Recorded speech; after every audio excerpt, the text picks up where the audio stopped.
The Prime Minister of Israel, Benjamin Netanyahu, is in Beijing with a large delegation of businessmen to promote further economic cooperation between China and Israel.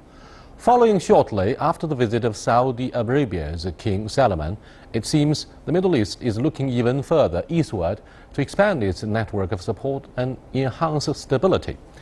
China's role in the war-torn region, though very different from that of the United States or Russia, is expanding and taking on greater importance. To discuss these issues and more, I'm happy to be joined in the studio by He Wenping, Research Fellow with the Chinese Academy of Social Sciences. Well, I think the purpose of Israel Prime Minister Netanyahu's visit to China is trying to diversify the diplomacy and also secure heat and also diplomatic sustainability for Israel's security. And Rick Dunham, visiting scholar at Tsinghua University. Prime Minister Netanyahu is facing political scandal at home, and he's happy to go anywhere where he's greeted warmly and treated with respect.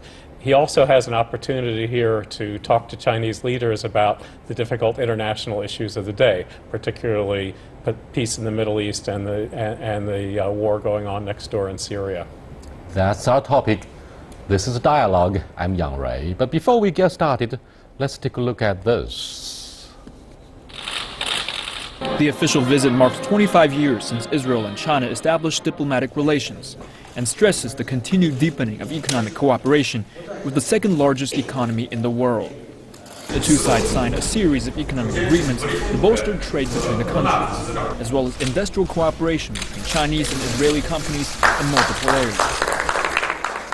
We're eager to work with you. We're going to sign with the government in the coming days a series of agreements on how we can pursue this cooperation, how we can help China in its plans, and how China, of course, can enable us to participate in its great projects. Jerusalem and Beijing launched negotiations over a free trade agreement last year, with another round of talks scheduled for July.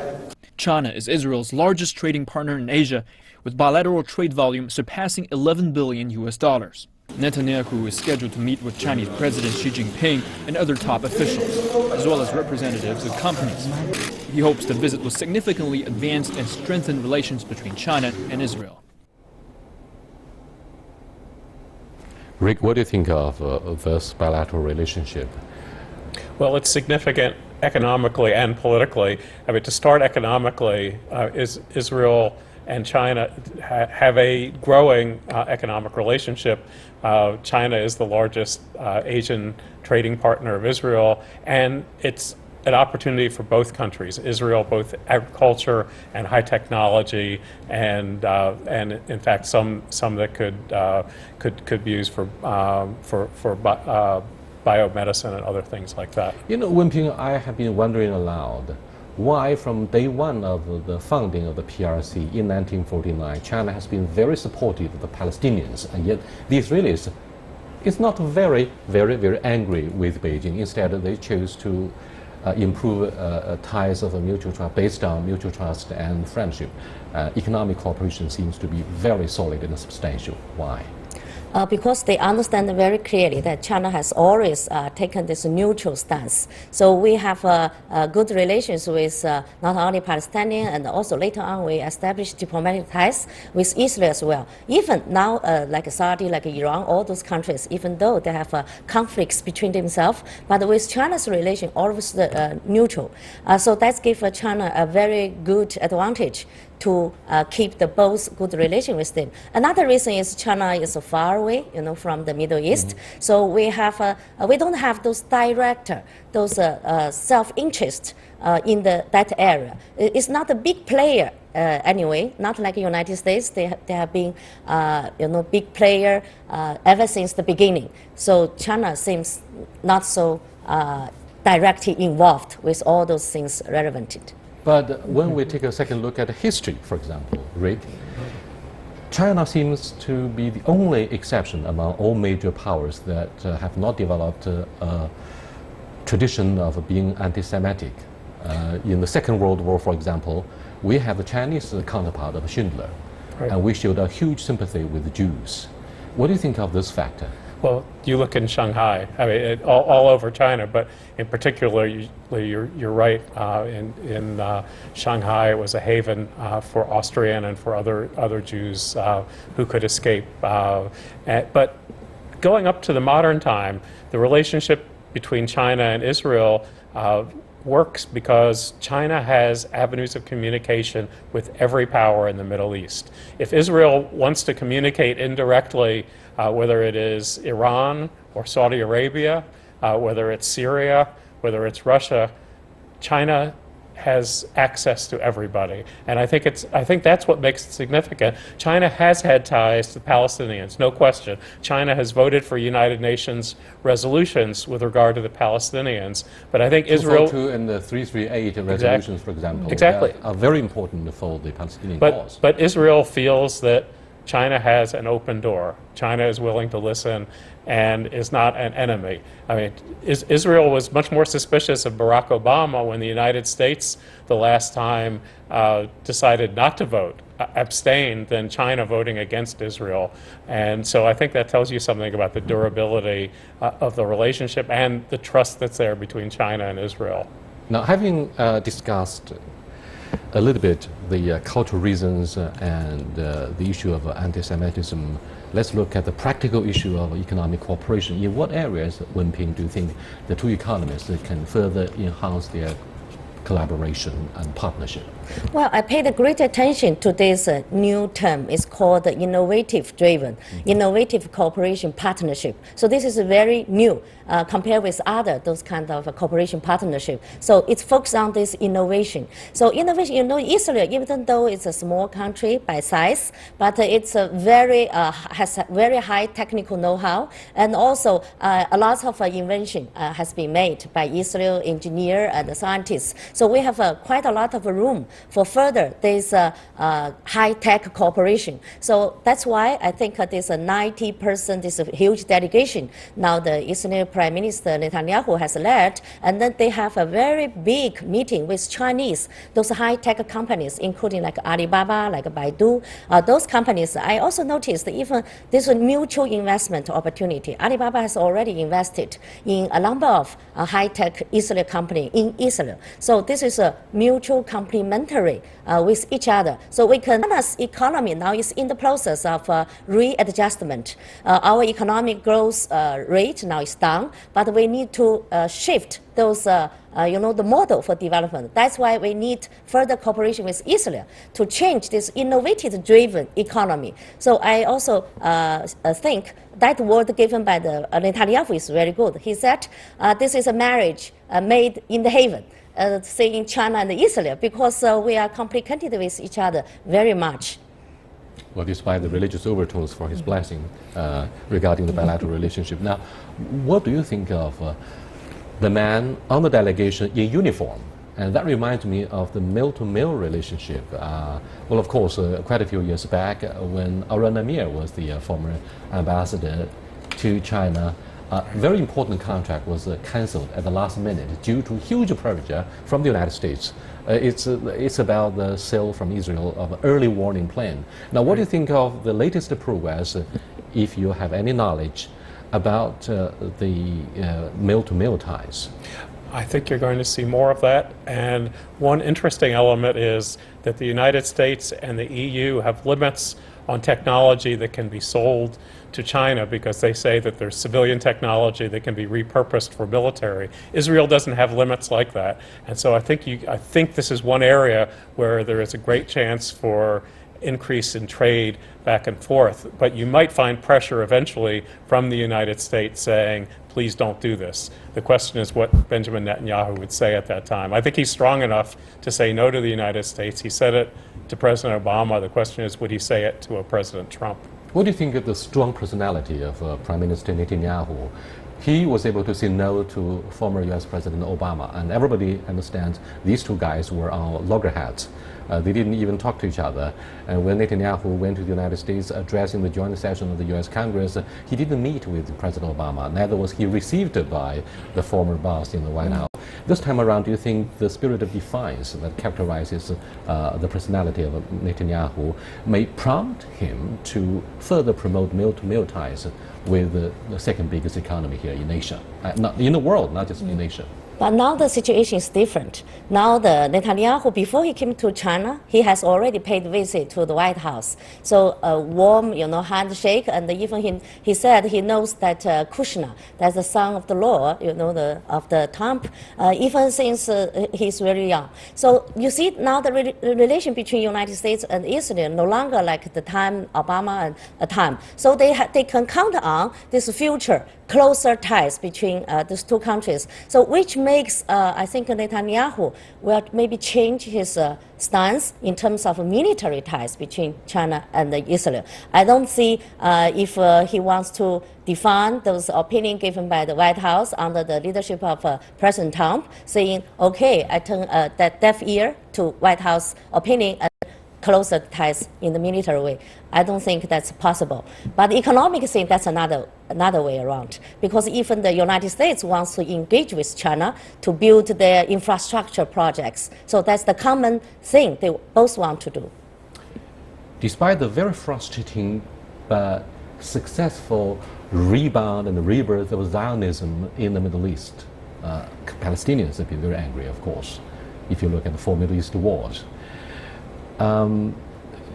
This land of Israel has been blessed by high technology against the adversity of the physical conditions, right?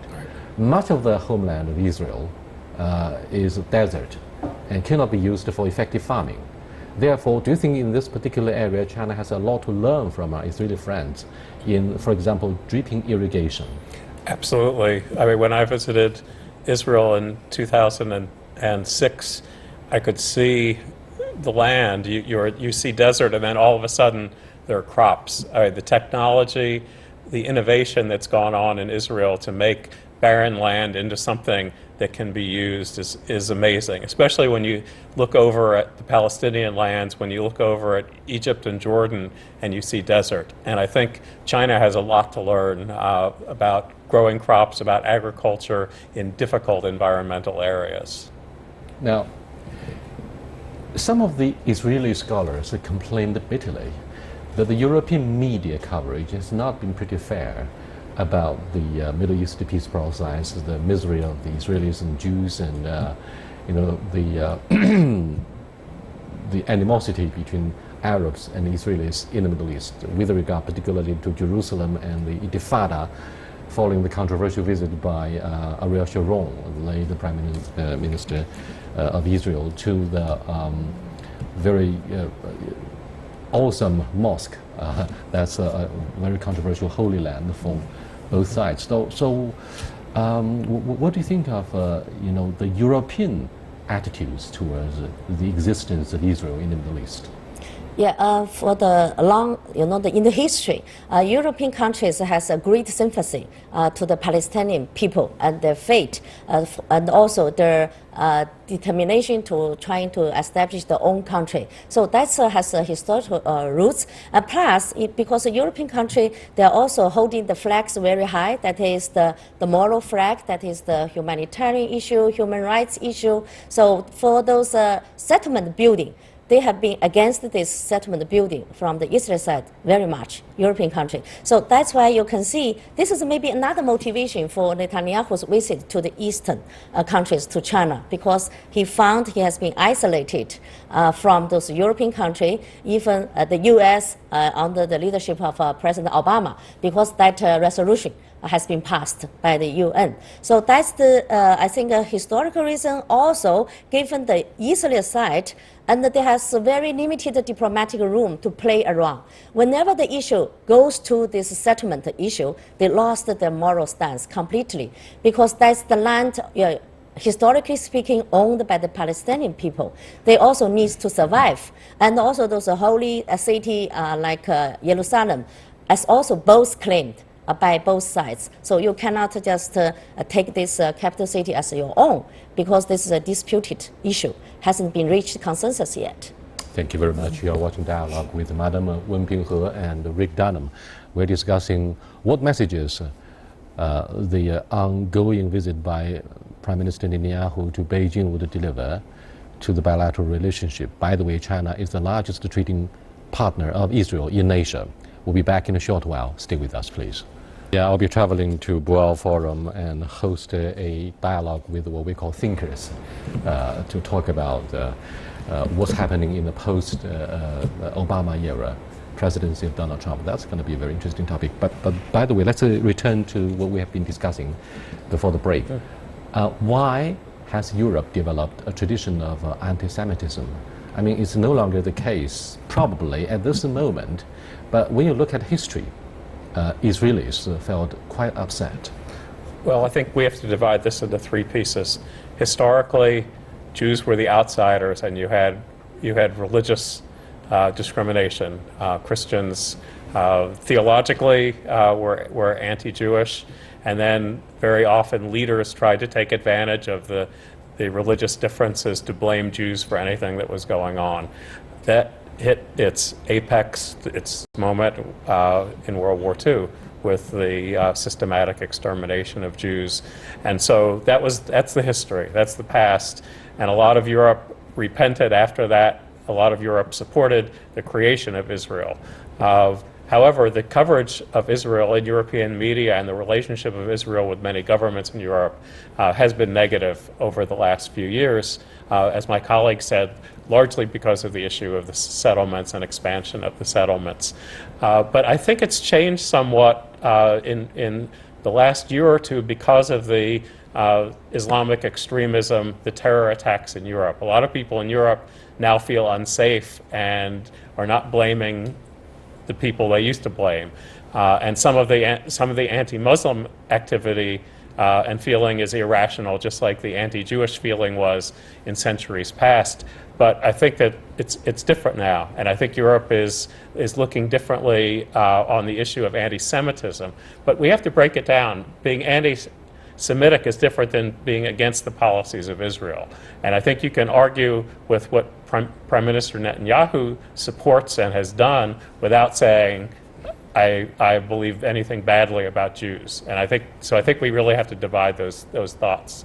Wenping, I believe you have been to the Middle East many times, and I wonder if you have ever visited the Golan Heights, which used to be part of Syria. Today, it's no longer so, because the peacekeeping troops from the United Nations are able to separate Israel from the war-torn country of Syria, and it seems to be a big relief for the Israeli guys to be an onlooker, watching out for what's going on in the dogfight between government forces and the opposition rebels. What do you think of the current position of Israel in the volatile region of the Middle East? Actually, after the Arab Spring, and also especially after the Syria war was broken out, I think Israel now feel more insecure rather than secured than before, because all those countries he's surrounded by those Arabic countries. Now their situation is uncertainty. So more uncertainty means more insecure for Israel. So that's why now we see a very strange situation happening. That is, now Israel even wants to partner with Saudi. They used to be, the enemy between them. But now they found the common enemy. Who is that? That's the Iran. You see, under the Obama's administration, this Iran nuclear deal has been reached. And then both Israel and Saudi become the two countries that feel so angry and so anxious about this nuclear deal of the Iran. So now those common enemy bounded them together. So they are no longer treated each other as the enemy. So this is a new structure of the map in the Middle East. It's been a long-term strategy for American politicians, particularly those who were voted into the White House, to adopt anything but their predecessors. For example, anything but Clinton, anything but Bush, anything but Obama. This time around, do you think President Donald Trump is likely to terminate the agreement that was inked by the United States, President Obama and other allies, partners, to suspend the economic sanctions against the Persian state of Iran, to hopefully encourage a process of, in the Middle East? Well, I think if he could, he would, but he can't do it unilaterally. It was not a treaty between the United States and Iran. This was a multinational, multilateral agreement. He can say that the United States will not go along, which could cause problems, but he can't unilaterally terminate it. It's not like the Trans-Pacific Partnership where he says, we're gone, and that's it. When you look at past presidents, most presidents criticize their predecessor in the campaign, and then when they're elected, there's much more continuity. I think Donald Trump is the first president who absolutely will be different. I mean, he is just about every way we've seen other than China right now. I mean, he is with Mexico, he is with Germany, he is issue after issue, and I think that we're going to see that complicating issues in the Middle East. I mean, I do think the issue of Israel and Saudi Arabia is very interesting because they did come together as a result of their mutual opposition to what President Obama was doing. And I think that both President Trump and his son-in-law, Jared Kushner, who has actually talked to Saudis and to other officials of other governments, actually want to take advantage of that and take it to the next step to try to get those two sides working together, not necessarily toward the issue of Iran, but more broadly with the Middle East and with the Palestinians. Some of the Chinese observers, Wenping, said ironically that we should be grateful for what President Obama had done during his presidency towards Iran. After lifting the economic sanctions, this Persian state is immediately involved in the proxy war with Saudis. It's sectarian violence between Shiites and Sunnis, by the way. And therefore, the United States is somehow mired in the volatile region, and that has somehow diluted its attention from a pivot to Asia. Saudis, on the other hand, despite the fiscal austerity due to the jobs, is involved in both the civil strife in Syria and the proxy war in Yemen. That threatens to exhaust its coffers somehow. Therefore, the Saudi king, with hat in hand, comes to China, and China is expected to play a larger role in the Middle East, diplomatically and economically. What do you think of this complicated picture in terms of China's influence? First of all, I don't think our chance or historical chance, whatever, will rely on somebody else. So whenever I heard this kind of saying, okay, United States now no longer somewhere, and then that's offered the historical chance for China. Our chance should be made by ourselves. That's number one. Number two, I think, of course, because Obama has already withdrawn those military soldiers, forces out from the Middle East area. That's the pivot Asia strategy has been always telling for. So they want to switch all those folks all the way from Middle East, Europe, now to the Pacific area. So rebalancing. That's leave some kind of a vacuum for China to fill in. And they also lobby very hard. Excuse me, Rick, do you think the American military drawdown has also taken place in Mosul, which was just taken over by the Iraqi government forces? And we also saw pockets of American military presence in the war-torn country of Syria as well to advise the opposition forces. And Afghanistan is a different story. Wenping said just now that the United States has evacuated much of its military personnel from the Middle East. Is that true? It's true that there are many fewer military people there than there were when Barack Obama became president. I think what you're seeing is you will see a drawdown in Syria. I think that President Trump is basically giving Syria to Russia, letting Russia take care of the next government, whatever the future is. The United States still is in Iraq and is working on defeating the Islamic State in Iraq. Once that happens, if that happens, then the question is, will American troops leave entirely? I do think there will be some sort of a presence, a footprint in the Middle East, but I would expect many fewer. I actually would expect many fewer American troops overseas, period. I think that that's going to be one of the shifts that we see in in U.S. foreign policy in the Trump era. I think that we may see fewer in Asia, and they'll be moved back toward Guam. Some of the troops. I think he would like to do that if we could just bring some stability to Korea.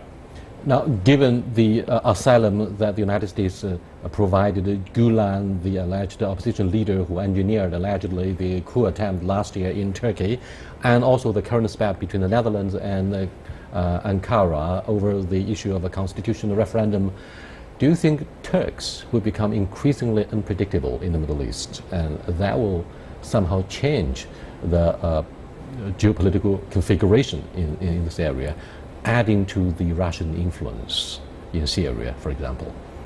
You know, this coming referendum for the Turkey change this political system. I think will further power this political status of President Erdogan, that's for sure. But I don't see this country is going to increase influence. Actually, its regional influence now is coming down, especially, you know, comparing with the immediately afterwards of this Arab Spring.